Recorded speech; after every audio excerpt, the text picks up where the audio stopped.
Lecture audio du conte Les Clopés de Hans Christian Andersen par Valérie Alain.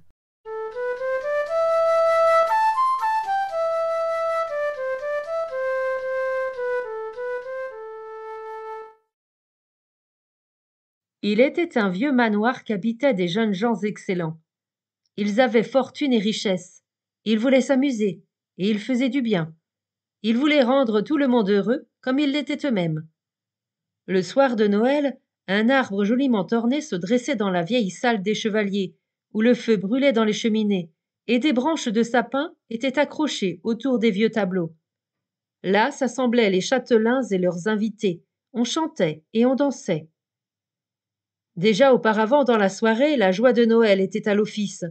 Là aussi on avait un grand sapin avec des bougies roses et blanches allumées, des petits drapeaux de Dannebrog, des cygnes découpés et des filets de pêche en papier bariolé remplis de bonbons. Les enfants pauvres de la paroisse étaient invités. Chacun venait avec sa mère, qui ne regardait guère l'arbre. Elle regardait les tables de Noël, où étaient étalés des objets de toile et de laine, robes et pantalons. C'était là ce que voyaient les mères et les grands enfants. Seuls les tout petits tendaient les mains vers les bougies, les oripeaux et les drapeaux. Toute l'assemblée venait de bonne heure l'après-midi, manger la bouillie de Noël et de l'oie rôtie avec des choux rouges. Puis, quand l'arbre de Noël avait été admiré et les cadeaux distribués, chacun avait un petit verre de punch et des beignets aux pommes. Les gens rentraient dans leur pauvre maison, ils y parlaient de la bonne vie, c'est-à-dire de la bonne chère, et les cadeaux étaient examinés une fois de plus. Or, il y avait Kristen du jardin et Olé du jardin. Mariés ensemble, ils avaient leur maison et leur pain quotidien en sarclant et bêchant le jardin du manoir. À chaque fête de Noël, ils avaient leur bonne part des présents. Il est vrai qu'ils avaient 5 enfants, tous les 5 habillés par les patrons. Ce sont des gens bienfaisants, nos patrons, disait-il, mais ils en ont aussi les moyens, et ça leur fait plaisir. Nous avons reçu de bons vêtements d'usage pour les 4 enfants, dit Olé du jardin. Mais pourquoi n'y a-t-il rien pour les clopés? Ils pensent pourtant aussi à lui, d'habitude, bien qu'ils n'aillent pas à la fête. C'était l'aîné des enfants qu'ils appelaient les clopés. Son nom était Hans. Étant petit, il était l'enfant le plus gentil et le plus vif, mais soudain il eut les jambes molles, comme il disait. Il ne pouvait se tenir debout ni marcher, et c'était la 5e année qu'il restait couché.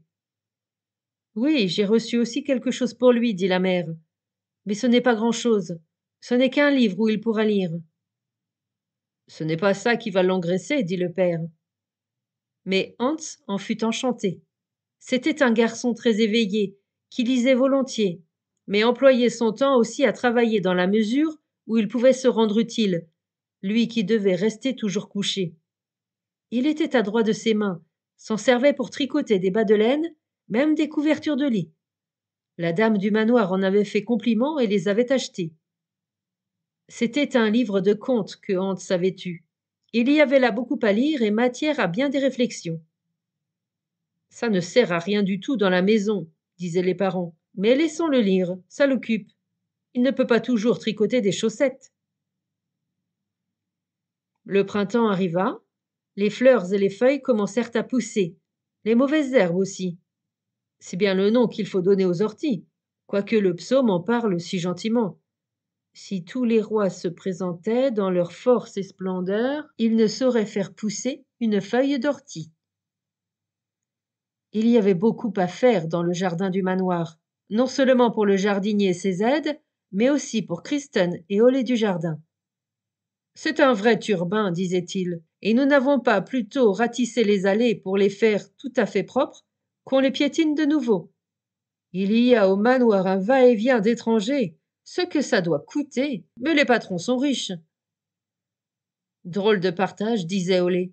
Nous sommes tous enfants de notre Seigneur, à ce que dit le prêtre. Alors pourquoi tant de différence? Ça vient du péché originel, disait Kirsten. Il parlait de cela encore le soir, quand l'éclopé Hans était couché avec le livre de contes. Leurs conditions difficiles, la peine et le labeur, avaient durci les mains des parents, et durcit également leurs idées et leurs jugements. Ils ne pouvaient les maîtriser, les éclaircir, et à force de parler, ils devenaient plus hargneux et irrités. Certaines gens ont l'aisance et le bonheur, d'autres rien que la misère. Pourquoi faut-il que la désobéissance et la curiosité de nos premiers parents retombent sur nous? Nous ne nous serions pas conduits comme ces deux-là. Si, nous l'aurions fait, dit soudain l'éclopé. C'est ici, dans ce livre. Qu'est-ce qu'il y a dans le livre? Demandèrent les parents. Et Hans leur lut le vieux conte sur le bûcheron et sa femme. Eux aussi se disputaient au sujet de la curiosité d'Adam et Ève, qui était cause de leur malheur. Et le roi vint à passer. Venez chez moi, dit-il. Vous serez aussi bien traités que moi. 7 plats et une pièce d'ornement. Celle-ci est dans une terrine fermée. Vous ne devrez pas y toucher, car alors c'en est fini de la vie seigneuriale. Que peut-il y avoir dans la terrine? Dit la femme. Ça ne nous regarde pas, dit le mari. Je ne suis pas curieuse, dit la femme. Je voudrais seulement savoir pourquoi nous ne devons pas lever le couvercle. Ce doit être quelque chose d'exquis. Pourvu qu'il n'y ait pas quelque mécanique, dit le mari. Un coup de pistolet, par exemple, qui parte et réveille toute la maison. Aïe, aïe, dit la femme, et elle ne toucha pas à la terrine. Mais la nuit, elle rêva que le couvercle se soulevait de lui-même. Un arôme se répandit, du punch le plus délicieux que l'on sert aux mariages et aux enterrements. Une grande médaille d'argent portait cette inscription. Si vous buvez de ce punch, vous deviendrez les 2 personnes les plus riches du monde, et tous les autres seront des gueux. Et la femme se réveilla aussitôt et raconta ce rêve à son mari. Tu penses trop à ça, dit-il. Nous pouvons bien le soulever tout doucement, dit la femme. Tout doucement, dit le mari. Et la femme souleva le couvercle très légèrement. Alors sautèrent de la marmite 2 agiles petites souris qui disparurent dans un trou. Bonne nuit, dit le roi. Vous pouvez maintenant rentrer chez vous et reprendre votre propre vie. Ne gourmandez plus Adam et Ève. Vous-même avez été aussi curieux et ingrat. D'où vient cette histoire? Dit Olé du Jardin. On dirait qu'elle nous concerne. Il y a là de quoi faire beaucoup réfléchir. Le lendemain, ils retournèrent au travail, furent grillés par le soleil et trempés jusqu'aux os par une averse. Ils étaient pleins d'idées maussades qu'ils ruminaient. Il faisait encore clair chez eux le soir, lorsqu'ils eurent mangé leur bouillie. Relis-nous l'histoire du bûcheron, dit Olé du Jardin. Il y en a tant de jolies dans ce livre, dit Hans, tant que vous ne connaissez pas. Oui, les autres, ça m'est égal, dit Olé. Je veux entendre celles que je connais. Et lui et sa femme l'entendirent de nouveau. Souvent le soir, il revenait sur cette histoire. Je ne peux tout de même pas bien me rendre compte de tout ça, disait Olé du Jardin. Il en est des gens comme du lait non écrémé qui tournent. Les uns deviennent du bon lait caillé, d'autres du petit lait à queue. Certains ont de la chance en tout, tiennent le haut du pavé toute leur vie et ne connaissent ni soucis ni privations. Hans l'éclopé entendit cela. Il avait de pauvres jambes, mais une bonne tête. Il lut à ses parents une histoire du livre de contes, celle de l'homme sans soucis ni privations. Où pouvait-on trouver cet homme? Car il fallait le trouver.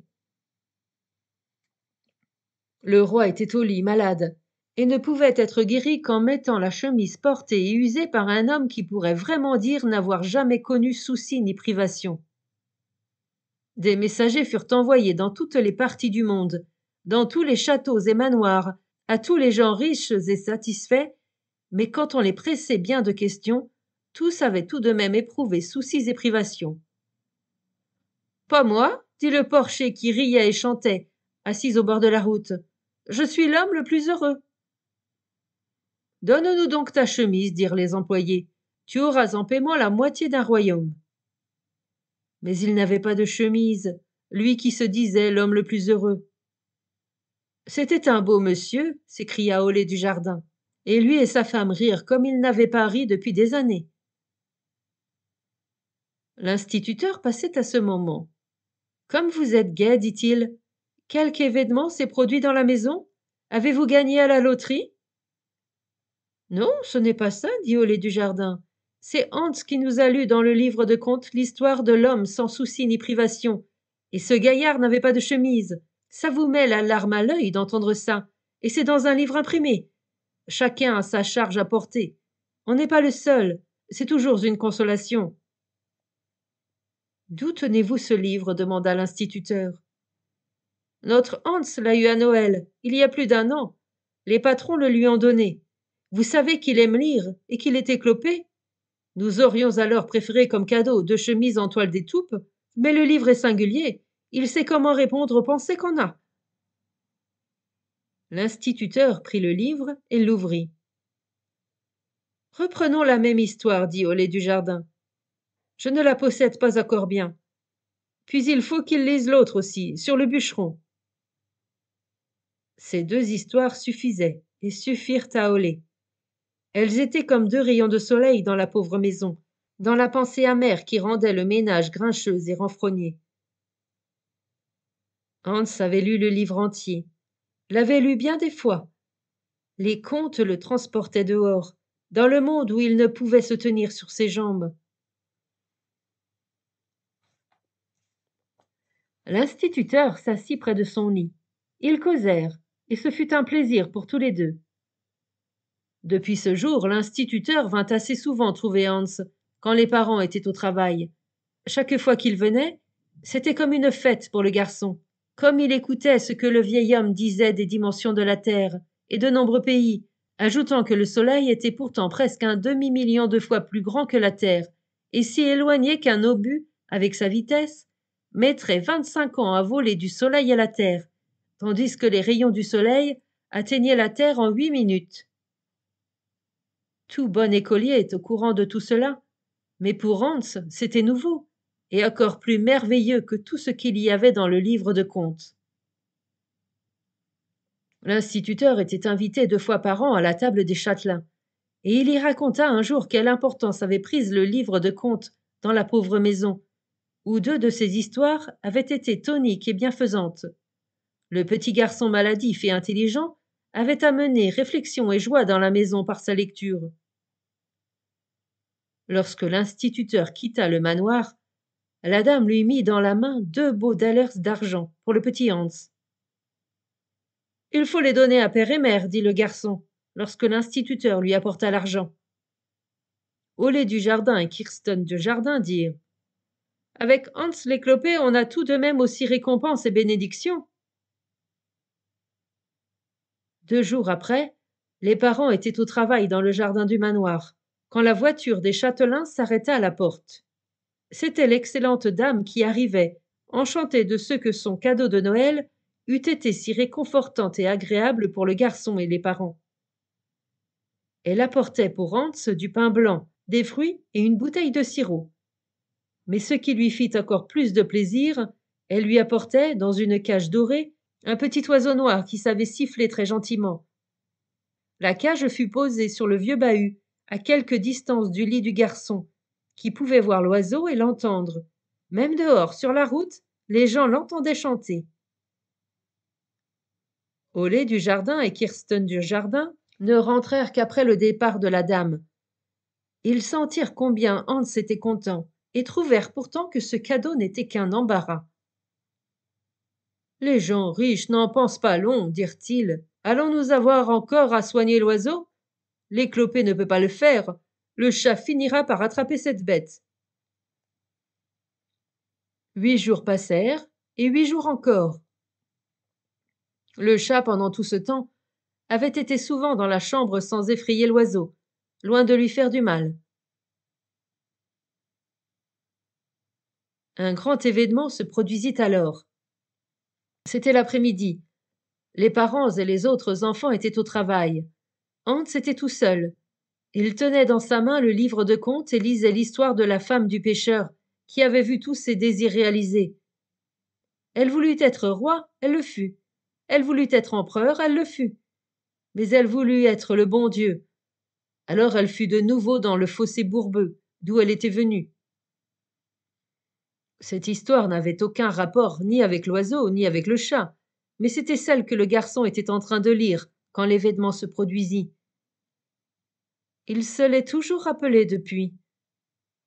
La cage était sur le bahut, le chat par terre, regardait fixement l'oiseau avec ses yeux vert jaune. Le visage du chat semblait dire à l'oiseau: Tu es délicieux, je voudrais te manger. Hans comprenait cela. Il le lisait clairement dans le visage du chat. Va-t'en, chat, cria-t-il. Veux-tu sortir de la chambre? On aurait dit que le chat se ramassait pour bondir. Hans ne pouvait l'atteindre. Il n'avait rien d'autre à lui jeter que son plus cher trésor, le livre de contes. Il le jeta, mais la reliure était défaite. Elle vola d'un côté, le livre lui-même, avec toutes ses feuilles, vola de l'autre. Le chat recula un peu dans la pièce à pas lents et regarda Hans comme s'il voulait dire: Ne t'occupe pas de ça, petit Hans. Je sais marcher et je sais sauter. Tu ne peux ni l'un ni l'autre. Hans surveillait le chat et était très inquiet. L'oiseau s'inquiétait aussi. Personne n'était là qu'on pût appeler. Le chat paraissait le savoir. Il se préparait de nouveau à bondir. Hans agita en l'air sa couverture. Il pouvait se servir de ses mains. Mais le chat ne se souciait pas de la couverture, et lorsqu'elle eut été jetée aussi vainement après lui, il bondit sur la chaise et sur la tablette de la fenêtre, où il était plus près de l'oiseau. Hans sentait bouillir son sang, mais il n'y pensait pas. Il pensait seulement au chat et à l'oiseau. Le garçon ne pouvait sortir de son lit, il ne pouvait se tenir sur ses jambes, encore moins marcher. Il eut le sentiment que son cœur se retournait lorsqu'il vit le chat sauter de la fenêtre sur le bahut et pousser la cage qui culbuta. L'oiseau voltigeait au-dedans, épouvanté. Hans poussa un cri, éprouva un choc, et sans y penser, se précipita hors du lit, courut au bahut, fit tomber le chat, et tint solidement la cage où l'oiseau était comme éperdu. Il tenait la cage à la main et courut avec jusque sur la route. Alors un flot de larmes jaillit de ses yeux. Il exultait et cria très haut: Je peux marcher, je peux marcher! Il était redevenu valide.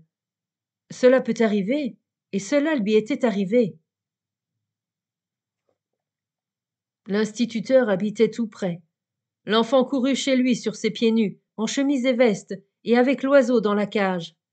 Je peux marcher, cria-t-il. Seigneur, mon Dieu! Et il sanglota de joie. Et il y eut de la joie dans la maison d'Olé du Jardin et de Christine du Jardin. Nous ne pouvions vivre une journée plus heureuse, dirent-ils tous deux. Hans fut convoqué au manoir. Il n'en avait pas pris le chemin depuis bien des années. Les arbres et les noisetiers, qu'il connaissait si bien, semblaient lui faire signe et lui dire: Bonjour, Hans, sois le bienvenu par ici. Le soleil brillait sur sa figure et jusqu'en son cœur. Les patrons, ces jeunes châtelains bienfaisants, le firent asseoir près d'eux, et ils avaient l'air aussi contents que s'il eût été de leur propre famille. La femme était cependant la plus contente, elle qui avait donné le livre de contes et le petit oiseau chanteur. Celui-ci était mort, il est vrai, mort de peur, mais il avait été comme le moyen de la guérison, et le livre avait été une révélation pour Hans et pour ses parents. Il l'avait encore, il voulait le conserver et le lire, si vieux qu'il pût devenir. Désormais, il pourrait aussi être utile à sa famille. Il apprendrait un métier, celui de relieur, de préférence, car, disait-il, il pourrait ainsi lire tous les livres nouveaux. L'après-midi, la dame fit venir les parents chez elle. Son mari et elle avaient parlé ensemble de Hans, qui était un brave et intelligent garçon. Il avait le goût de l'instruction et l'esprit ouvert. Notre Seigneur favorise toujours une bonne cause. Ce soir-là, les parents furent enchantés à leur retour du manoir, surtout Kirsten. Mais une semaine plus tard, elle pleura, car le petit Hans partit. On lui avait donné de bons vêtements, c'était un bon garçon, mais il allait traverser l'eau salée, aller bien loin, entrer dans une école, apprendre le latin, et bien des années devaient se passer avant qu'il revînt. Il n'emporta pas le livre de contes. Les parents voulaient le conserver comme souvenir, et le père y lisait souvent. mais jamais que les 2 histoires, car celles-là, il les connaissait. Et ils reçurent des lettres de Hans, plus contentes les unes que les autres. Il était chez de braves gens, bien traités, et le plus agréable de tout était d'aller à l'école. Il y avait tant à apprendre et à savoir. Il ne souhaitait que d'y rester 100 ans et d'être un jour instituteur. Si nous pouvions voir ça, disaient les parents. Et ils se serraient les mains, comme lorsqu'ils communiaient. Quelle aventure que celle de Hans, dit Olé. Notre Seigneur pense aussi aux enfants des pauvres. Cela devait paraître précisément avec les clopés. N'est-ce pas comme si Hans avait pu le dire dans le livre de contes?